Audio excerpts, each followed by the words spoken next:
5 জন স্বর্ণ চোরা কারবারি সহ প্রায় 5.321 কেজি স্বর্ণ, 7 জন আসামি সহ 6টি বিদেশি পিস্তল, 3টি সিঙ্গেল শুটার পিস্তল, 2টি সিঙ্গেল শটগান, 2টি দেশি পিস্তল, 1টি দেশীয় পাইপগান, 9টি ম্যাগাজিন এবং 32 রাউন্ড গুলি উদ্ধার করেছে। এছাড়াও সর্বমোট 93 জন চোরা কারবারি সহ 9,370 বোতল বিদেশি মদ,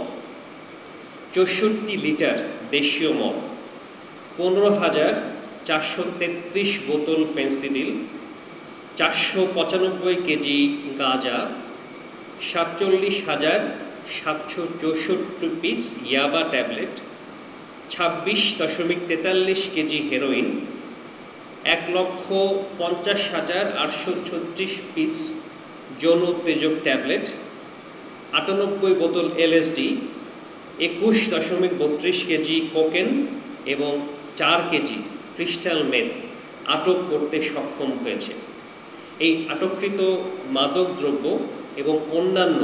উল্লেখযোগ্য চোরাচালানকৃত মালামালের মোট সিজার মূল্য দাঁড়িয়েছে প্রায় 120,96 লক্ষ টাকা। অন্যদিকে আমাদের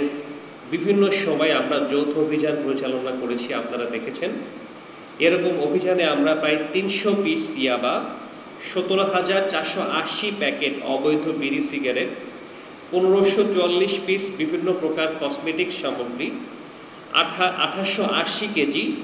ভারতীয় বেহুন্দি ও দোয়ারি জাল, 38,144 কেজি চায়না জাল, 30,970 কেজি কারেন্ট জাল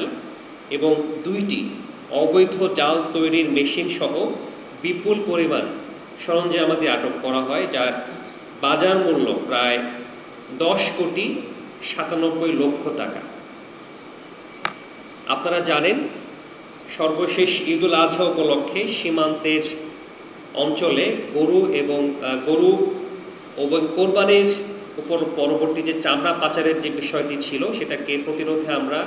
অ্যাক্টিভভাবে আপনাদেরকে নিয়ে কাজ করেছি, যার প্রেক্ষিতে আমরা কোনো ধরনের এই কোরবানির পরবর্তী সময়ে চামড়া পাচারের ঘটনা আমাদের কুষ্টিয়া ব্যাটালিয়নের সীমান্ত দিয়ে ঘটেনি।